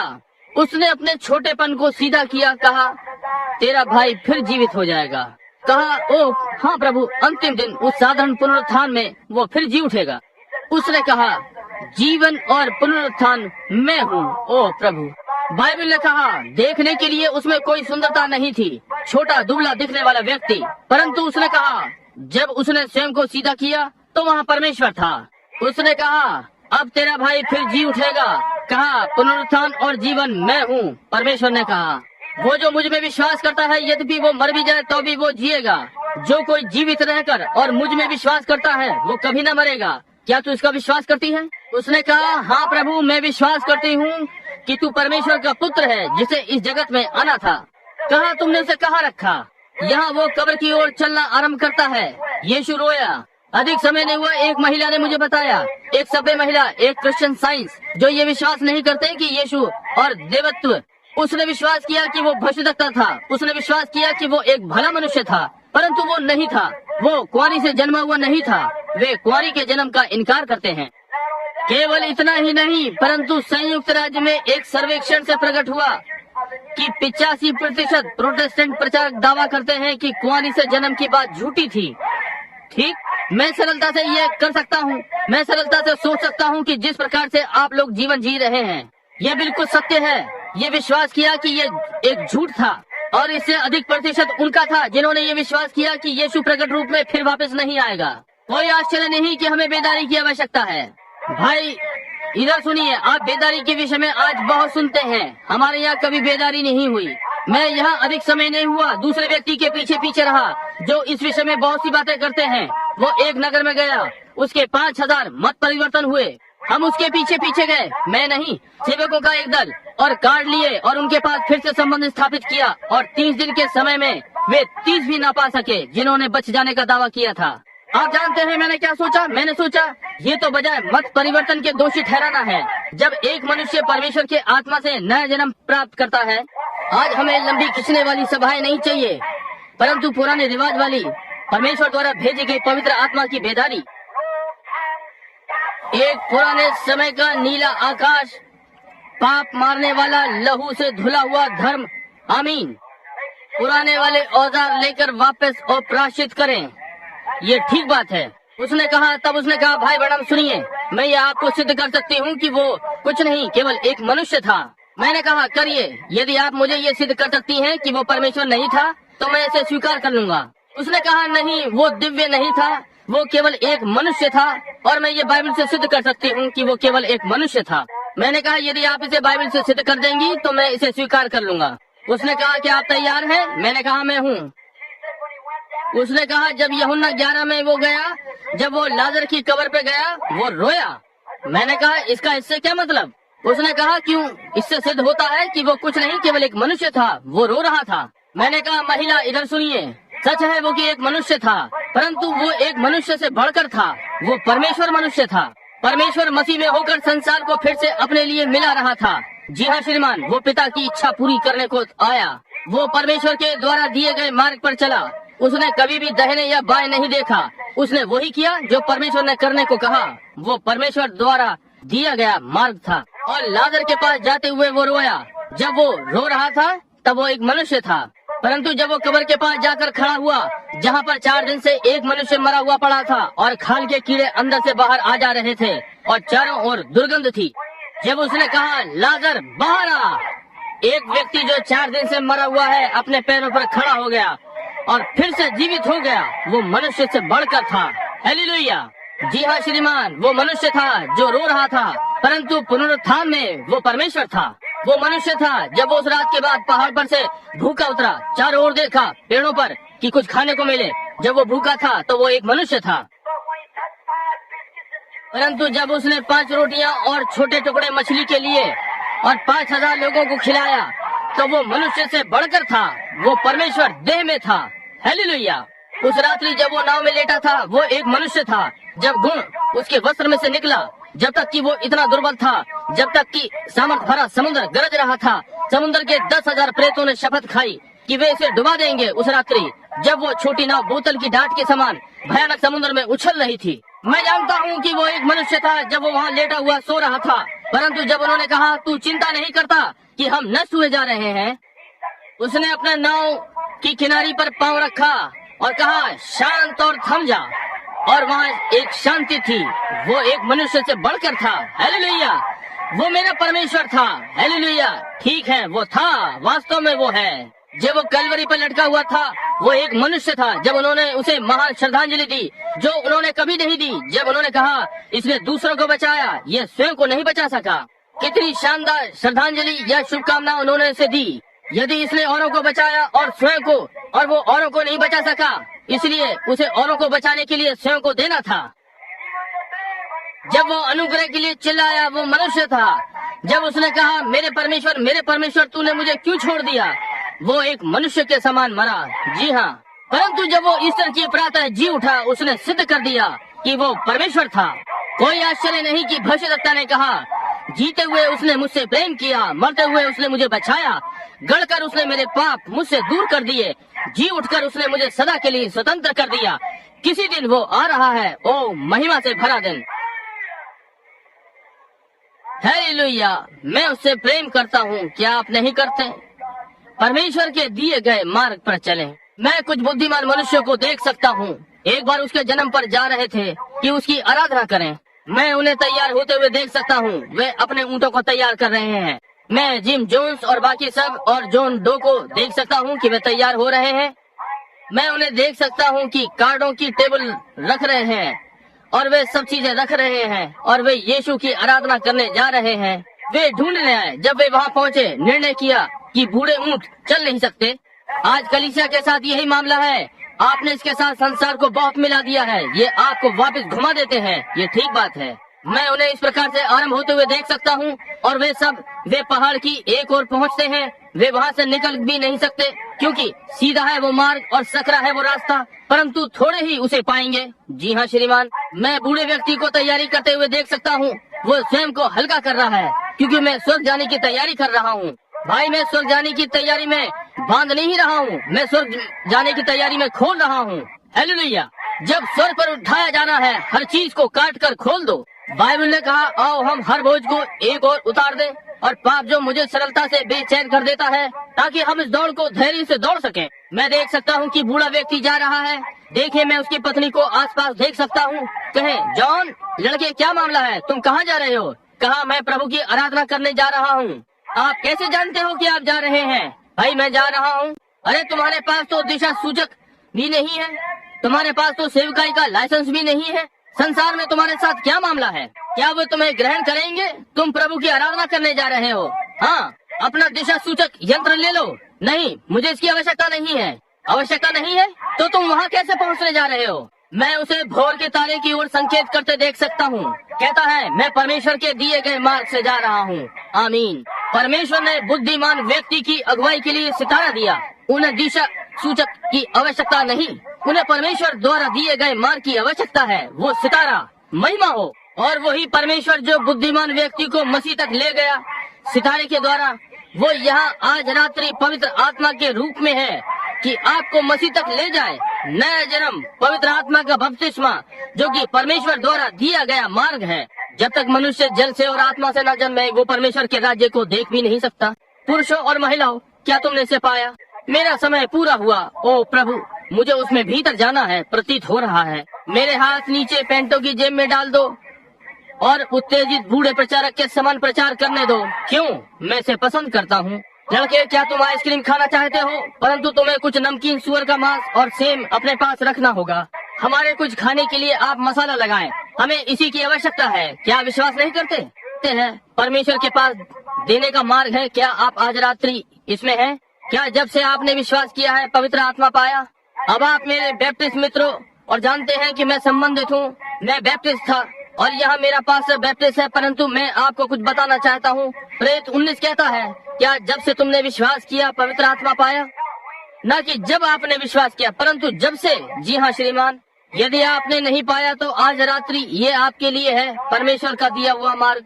भाई बहन, अपने तरह से प्रयत्न न करें, अंजीर के पत्तों में न जाएं, लट्ठों पर होकर न तैरें, जैसे कि उन्होंने यत्न किया उस बाढ़ के विनाश में। आदम ने जैसे किया, अंजीर के पत्ते न पहने। नबूकदनेस्सर वाले मार्ग से यत्न न करें कि परमेश्वर की कलीसिया को कष्ट दें। उन सारे विभिन्न मार्गों से होकर यत्न न करें। ये रूप और मार्ग जो कि बहुत सौ को हम उल्लेख कर सकते हैं। फरीसियों ने जैसा किया वैसा न करें। बहुत ही धार्मिक व्यक्ति कहा, अब यहाँ देखें, हम ऊंचे स्थानों में हैं। यदि कुछ घटित हो रहा हो तो हम उसके विषय में सब जान जाएंगे। और परमेश्वर वहाँ पहुँच गया और बैतलहम की चेरनी में जन्मा, उसे नीचे संसार में ले गया और संसार से फांसी की सजा, और वे इस विषय में कुछ नहीं जान पाए। ठीक है, परमेश्वर का दिया गया मार्ग। ओ, एक बार एक महिला थी, उसने जितने उसके पास पैसे थे खर्च कर दिए। हालेलुया। डॉक्टर उसकी कोई भलाई न कर सके और एक दिन वो बेहोश होने को थी। उसे बहुत वर्षों से लहू बहने का रोग था और एक दिन उसने नाव में कुछ शोर सुना। उसने बाहर देखा तो परमेश्वर के द्वारा दिया गया मार्ग आया था। ये, ओ प्रभु, मैं उसे बैप्टिस्ट के विशेष ऊंचे लोगों के पास आते देख सकता हूँ। आश्चर्य कर्मों के दिन बीत गए, वो सीधी उनकी टांगों के बीच में से घुसती है। उन्हें हटना था।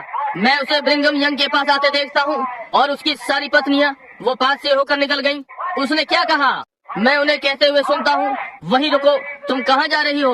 वो डॉक्टर आपके लिए कुछ अच्छा नहीं कर सकता। तो फिर तुम कहाँ जा रहे हो? मैं तुम्हें वहाँ बहते हुए लहू के साथ देखता हूँ। उसने कहा, मैं परमेश्वर द्वारा दिए गए मार्ग पर जा रही हूँ। ये कहाँ पर है? तुम्हारा अर्थ वहाँ उस ढोंगी से तो नहीं? वहीं जहाँ पर ये है, मैं वहीं जा रही हूँ। वो जब तक इस व्यक्ति तक वहाँ नहीं पहुँची, वो चारों ओर से दब गई थी।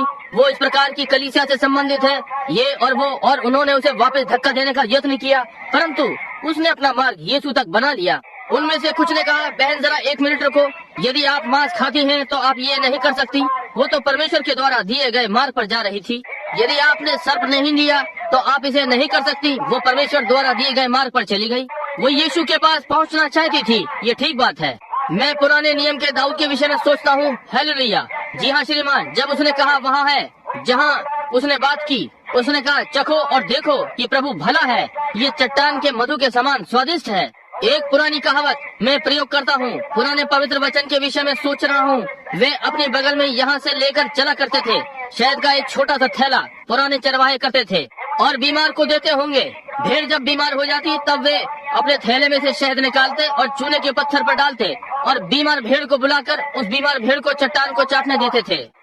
जब वो चट्टान पर से शहद चाटती जाती तो वो चूने के पत्थर को भी चाटती, और आप जानते हैं कि क्या हुआ?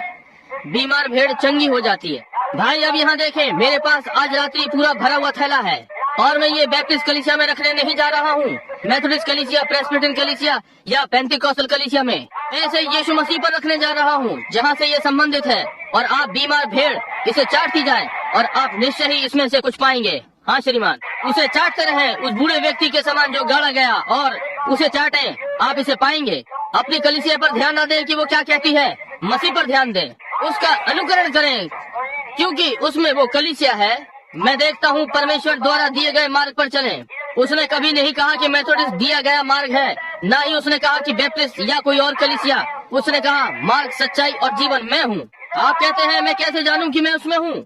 एक ही आत्मा के द्वारा हम सब ने उसकी देह में बपतिस्मा लिया। 1 कुरिन्थियों 12।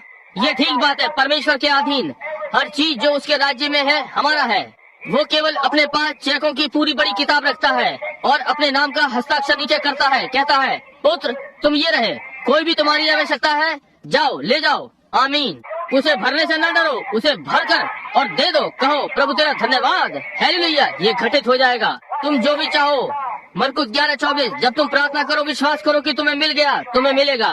चेक पर हस्ताक्षर करो, कहो प्रभु मुझे चंगाई की आवश्यकता है। उसे फाड़ो, कहो प्रभु मैं ये रहा, मैं यीशु के नाम में चंगाई मांगता हूँ। कहिए धन्यवाद प्रभु, और आगे बढ़ जाएं, चंगाई के लिए विश्वास करें, और ये ठीक वापस आता है जैसे वे कौवे एलिया के पास खाना ले जा रहे थे। यही है वो।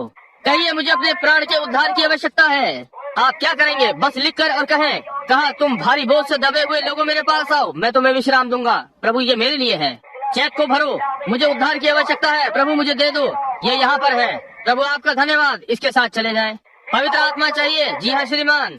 तुम यरूशलेम नगर में रुके रहो जब तक तुम ऊपर की सामर्थ से न भर जाओ। इसके बाद पवित्र आत्मा तुम पर आएगा। तुम यरूशलेम में यहूदिया और सामरिया और संसार के दूसरे छोर तक। आप इसका विश्वास करते हैं? चेक भरकर हस्ताक्षर करके ऊपर भेज दो, देखो क्या होता है। परमेश्वर इसे देगा। परमेश्वर के द्वारा दिया गया मार्ग, उसने आपको चेक की किताब दे दी है। आगे बढ़ें और भर दें। परमेश्वर ने इसकी प्रतिज्ञा की है। क्या आप इसका विश्वास करते हैं? निश्चय ही परमेश्वर के पास सदा पहले से एक तय मार्ग होता है। एक दिन यही नाम एक छोटा बूढ़ा व्यक्ति था और उसने अपने आप को एक प्रकार से अविश्वासियों से जोड़ रखा था, जैसे कि सारे प्रचारकों का झुंड आज भी वे उन्हीं के साथ जुए में उसमें जुड़े हुए हैं। बाइबल ने कहा अपने आप को विश्वासियों के जुए में मत जोड़ो। ठीक है, पहली बात आप जानते हैं। आश्चर्य, ये किसने कहा? आपने? अच्छा, बाइबल ने कहा विश्वास करने वालों के ये चिन्ह होंगे, मेरे नाम से वे प्रेत आत्मा को निकालेंगे, नई नई भाषा बोलेंगे, सांपों को उठा लेंगे, नाशक वस्तु पी लेंगे, वे बीमारों पर हाथ रखेंगे, वे चंगे हो जाएंगे।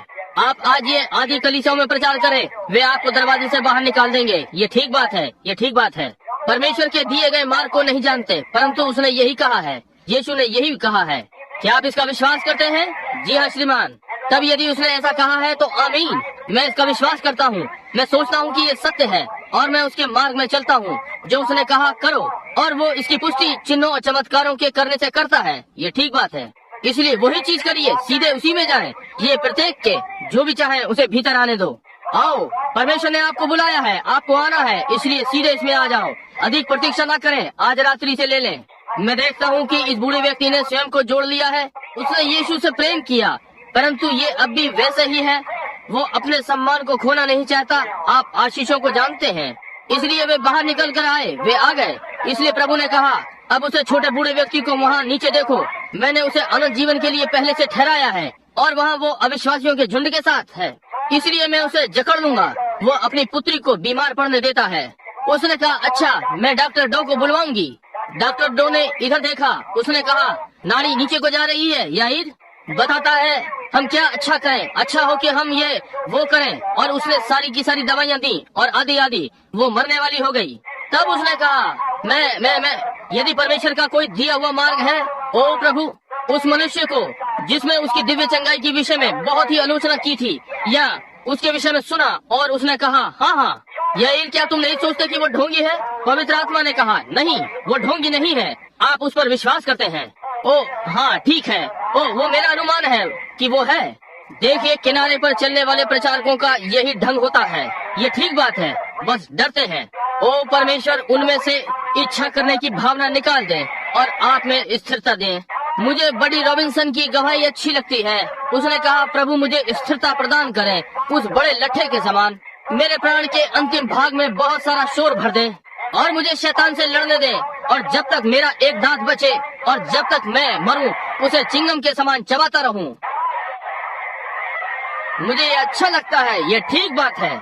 उसने कहा मेरे पास एक पुराना विशेष जाति का कुत्ता है, वो बूढ़ा होकर मरा। वो उस कुत्ते को लाई जब तक उसके अंतिम दांत था और उन कुत्तों के मसूड़े चढ़वाए और चिल्लाए, मुझे ये पसंद है। हालेलुया। आप कहते हैं भाई बड़ा मेरे पास थोड़ी सी ही शिक्षा है, मैं बहुत ही छोटा हूँ, प्रचारक मुझे भगा देंगे। हम थोड़ा सा पीछे कहानी में चलें। ये कुत्ते लड़ाई में कुत्ते का आकार का मामला नहीं, ये तो लड़ाई की प्रवृत्ति कुत्ते में कितनी है। आज यही बात है। यहाँ खड़े हो जाएं। मैं आपकी तुलना कुत्ते से नहीं कर रहा हूँ, परंतु वहाँ खड़े हो। जैसे कि पुराने शासक ने एक दिन कहा, जैसे ही वो जाने के लिए तैयार हुआ, कहा शासक आप कैसे हैं? कहा भाई मैं आपको बताना चाहता हूँ। कहा मुझ में दो कुत्ते हैं, एक काला और एक सफेद। काला वाला मुझसे गलत करवाना चाहता है और सफेद वाला मुझसे सही करवाना चाहता है। बोला कि वे सदा लड़ते झगड़ते रहते हैं। मैंने कहा शासक कौन सा वाला जीतता है? कहा निर्भर करता है कि शासक किसे अधिक भोजन खिलाता है। और ठीक भी है। जी हाँ श्रीमान, ठीक है भाई, मैं आपको बता रहा हूँ कि आज रात्रि संसार को एक अच्छे पुराने झटके की आवश्यकता है। यही ने कहा, अब 1 मिनट रुके, बेटी अधिक बीमार हो गई, उसे पाने के लिए केवल एक आशा है, वो थी कि यीशु के पास जाए। वे यीशु के पास चल पड़े। जबकि वो मार्ग ही में था, मैंने देखा, उसे वहाँ आते देखा, और वो स्त्री अपने लहू बहने के रोग से चंगी हो गई। यहाँ वो जा रहा है। उसने कहा, मेरी पुत्री अब वहाँ पड़ी है। मैं चिंता नहीं करता कि याजक क्या कहता है, कोई क्या कहता है। क्या आप आकर मेरी पुत्री पर हाथ रखेंगे? मैं विश्वास करता हूँ कि आप ही परमेश्वर का दिया गया मार्ग हैं उसकी चंगाई के लिए। क्या आप आकर उस पर हाथ रखेंगे? वो चंगी हो जाएगी। कहा, मैं जाऊंगा। यहाँ उसने चलना आरंभ किया। पहली बात, आप जानते हैं कि एक व्यक्ति उनके घर से ये कहता हुआ भागा, गुरु को कष्ट न दे क्योंकि वो मर चुकी है। ओ प्रभु, मैं उसके छोटे हृदय को देख सकता हूँ कि उसके अंदर इतनी जोर से धड़का। मैं उन प्रिय अनुग्रहकारी यीशु की आंखों को उसकी ओर घूमते हुए देख सकता हूँ। कहता है, क्या मैंने नहीं कहा, मत डर, तू परमेश्वर की महिमा को देखेगा। वो परमेश्वर द्वारा दिया गया मार्ग है। अंधा बर्तुलमई नामक वहाँ एक बूढ़ा व्यक्ति था। एक दिन फाटक पर बैठा हुआ भीख मांग रहा था। ये अक्टूबर का ठंडा मौसम था। उसने सड़क पर एक शोर आते सुना। ये क्या है, क्यों? उसने कहा, ये नासरत का यीशु है। उसने कभी नहीं देखा था। उसने अपना कपड़ा उतारा। उसने उसे कभी भी नीचे नहीं रखा था और न ही तय किया था। आप जानते हैं कि वो अपने अंधेपन में मार्ग खोजकर उसके पास वापस जाता है। वो अपना कपड़ा एक और फेंक देता है। परमेश्वर द्वारा दिया गया एक मार्ग था और वो उसके पीछे था। वो यहाँ भागा आया। कोई कुछ कहता है, बैठ जाओ बैठ जाओ, उसके पास समय नहीं है कि तुम्हारे साथ नष्ट करे। वो अधिक जोर से चिल्लाया, यीशु दाऊद के पुत्र, मुझ पर दया कर, मुझ पर दया कर। वो भीड़ में जोर लगा रहा था, मुझ पर दया कर, मैं जानता हूँ कि तू मेरी आंखों के लिए परमेश्वर द्वारा दिया गया मार्ग है। ओ प्रभु, मुझ पर दया कर। ये ठीक बात है। एक दिन मैंने अंधे बर्तुलमई का इतिहास पढ़ा, एक छोटी कहानी। उन्होंने बताया कि वो वर्षों से अंधा था। उसके पास एक छोटी लड़की थी जिसे उसने कभी नहीं देखा था।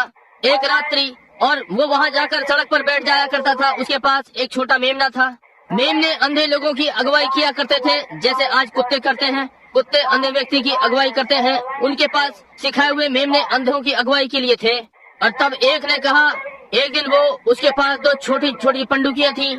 वे पर्यटकों को आकर्षित करने के लिए नाचती थी जो यरूशलेम जा रहे होते थे या नगर में, और वे उसके कटोरे में सिक्का डालते थे। वो अंधा था। इस प्रकार से एक दिन उसकी पत्नी बहुत बीमार हो गई, इसलिए वो प्रभु के पास गया। उसने कहा, प्रभु, मेरे पास कुछ नहीं है, मैं एक निर्धन व्यक्ति हूँ, मैं अंधा व्यक्ति हूँ, मेरे पास आपको देने के लिए कुछ नहीं है, परंतु प्रभु मैं आपके ऊपर विश्वास करता हूँ। यदि आप मुझ पर दया कर दें और मेरी पत्नी को जीवित रहने दें तो मैं कल अपनी पंडुकियों आपको बलिदान के लिए दे दूंगा। उस रात्रि प्रभु ने उसकी पत्नी को चंगा कर दिया। अगले दिन वो वापस याजक के पास गया और दोनों पंडुकियां बलिदान के लिए दे दी। तब उसके पास मेमने को छोड़ और कुछ न बचा।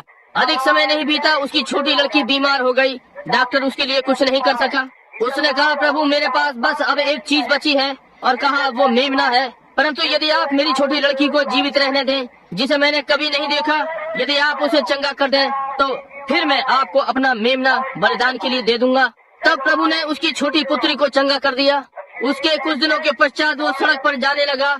मेमना उसकी अगुवाई कर रहा था। कैफा और महायाजक उसके पास आकर कहने लगे, अंधे बर्तिलमई, तुम कहाँ जा रहे हो? उसने कहा, मैं जाता हूँ।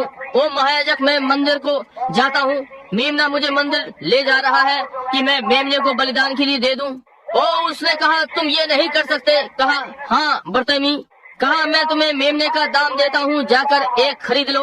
उसने कहा, मैंने प्रतिज्ञा में परमेश्वर से किसी मेमने के लिए नहीं कहा, मैंने इस मेमने के लिए वचन दिया है, इस मेमने के लिए। कहा, अंधे बर्तिलमई, तू इस मेमने को नहीं ले जा सकता। ये मेमना तेरी आँख है, तू इस मेमने के बिना नहीं देख सकता। ये मेमना तेरी अगुवाई करता है, ये तेरी आँखें हैं।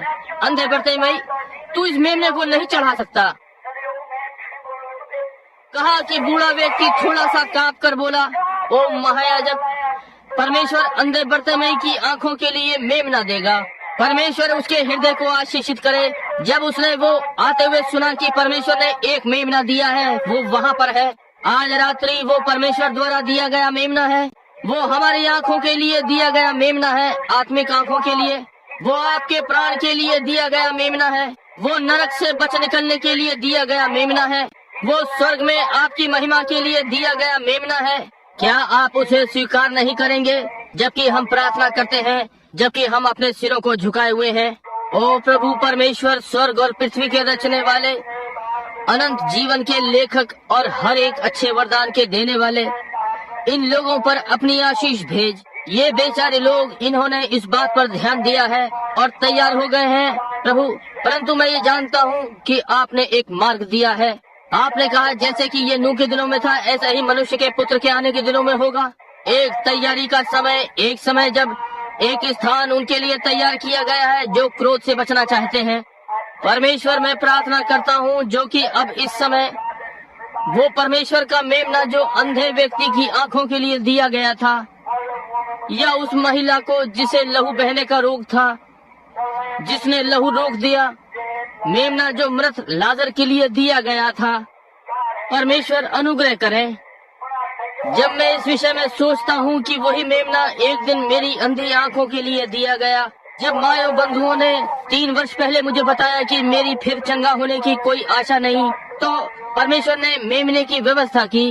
जब आपने अपना स्वर्गदूत वहाँ ग्रीन मिल पर भेजा और कहा जाकर ये करो, मैं इस महान संसार में अनिश्वरवादी और अविश्वासियों के सामने कैसे कर सकता था, परंतु परमेश्वर ने मेमने की व्यवस्था की।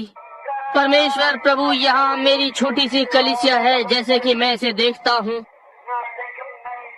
और मैं हजारों मील समुद्र पार की सोचता हूँ और जमे हुए मैदानों और हिमखंड, कैसे मैं वहाँ बहुत सी बार अकेले स्थान में बैठा प्रार्थना की समयों के विषय में सोचता हूँ कि जब वे यहाँ आकर मुझसे हाथ मिलाएंगे। पुरानी लकड़ी का बुरादा फर्श पर बिखरा हुआ है, जब हवा चली तो खिड़कियाँ हिल रही हैं। मैं अपनी प्रिय पत्नी को लाने की सोचता हूँ और क्रूस के चरणों के पास रख रहा हूँ, उसके अंतिम संस्कार पर प्रचार कर रहा हूँ। प्रभु, मैं अपने छोटे बालक को स्मरण करता हूँ जिसे उसके बाहों में रखा। मैं बेचारे छोटे बिली पॉल को स्मरण करता हूँ जिसे आपने कुछ घंटों पहले पवित्र आत्मा से भरा है। वहाँ उसकी कब्र पर आ रहा है। वहाँ उस प्रातः की उस पर ईस्टर के फूलों को रखे और उसने रोना आरंभ कर दिया। मैंने उस छोटे लड़के के गले में बाहें डाल दी और कहा, परमेश्वर ने एक मेमना दिया है, एक पाप बलि। किसी दिन ये छोटी कब्र खुलेगी, माँ बाहर आएगी, और ऐसे ही छोटी बहन परमेश्वर ने मेमने की व्यवस्था की है। इन्हीं किन्हीं दिनों में जब मेरा अंतिम उपदेश प्रचार कर दिया जाएगा, मुझे उस कमरे में रखा जा सकता है और मैं अनुभव करूंगा कि मेरी बाहों में नाड़ी आ रही है। ठंडी मृत्यु की बड़ी लहर मेरे कमरे में तैर रही है। जैसे ही खिड़की खुलती है, पर्दा होता है। जीवन की नाव को धक्का दिया, तब प्रभु मेरी अंतिम सवारी को ले लेगा। मैं बस चादर फैला दूंगा, ढक्कन बंद हो जाएगा और चादर मुझे ढांक रही होगी। मैं मृत्यु की घाटी की छाया में से होकर निकल जाना चाहता हूँ। मैं यर्दन पार आना चाहता हूँ। मेरे मार्ग को खोल दो, और चिल्लाता हूँ, यर्दन मार्ग छोड़ दे, पार जा रहा हूँ।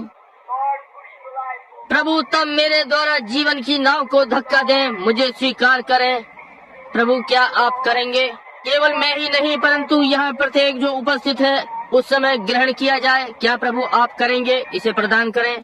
तब से हम में से बहुत से पार हो गए होंगे और वापस स्वर्गलोक को जाते हैं और तब जीवित रहने को। पिता, यदि आज रात्रि कोई पुरुष या स्त्री जो आपको न जानते हो, इसके मूल्य के विषय में न जानते हो, कभी भी नया जन्म ना पाया हो, कभी भी परमेश्वर द्वारा व्यवस्थित मार्ग ना पाया हो, होने पाए कि वे अभी इसे पाले, जैसा कि हम यीशु मसीह के नाम में होकर प्रार्थना करते हैं। मेरे पापी मित्रों, अपने झुके हुए सिरों के साथ परमेश्वर आपके हृदयों को आशीषित करे। बहुत से जो बाहर या अंदर हैं, पवित्र आत्मा यहाँ पर है। क्या आपने कभी परमेश्वर वाला मार्ग स्वीकार किया है? परमेश्वर द्वारा आपके लिए दिया गया मार्ग। आप इसकी दक्षता के लिए कुछ नहीं कर सकेंगे। परमेश्वर ने ये आपके लिए व्यवस्थित किया है। क्या आप इसे लेने के लिए नहीं आएंगे? क्या आज रात्रि आप नहीं आएंगे? यदि कोई पापी मित्र यहाँ पर हो, अपना हाथ उठाकर कहे, भाई ब्रैनम मेरे लिए प्रार्थना करें, मैं परमेश्वर के द्वारा दिए गया मेमना अपने जीवन में चाहता हूँ। यहाँ सामने वेदी पर हमारे पास वेदी की बुलाहट के लिए स्थान नहीं है, इसलिए आपसे हाथ उठाने के लिए कहा है। क्या आप ये करेंगे? एक पापी। श्रीमान परमेश्वर आपको आशीष दे, और बहन परमेश्वर आपको आशीष दे। परमेश्वर आपको और आपको आशीष दे। वहाँ पीछे फिर कोई और पीछे है। अब यहाँ मेरे सीधे हाथ की ओर, परमेश्वर आपको आशीष दे, परमेश्वर आपको आशीष दे, परमेश्वर आपको आशीष दे। कोई और अपना हाथ उठाकर कहता है, मुझे स्मरण रखें। ओ परमेश्वर, आज रात्रि मुझ पर अनुग्रह करें आपके मेमने का जीवन। बहन परमेश्वर आपको आशीष दे। मैं आपको यहाँ बैठे हुए देखता हूँ। बाहर कोई चलकर और अपने हाथों को पर्दे पर रखे और कहे, भाई ब्रैनम मुझे स्मरण रखें, मैं परमेश्वर के द्वारा दिया गया मार्ग चाहता हूँ।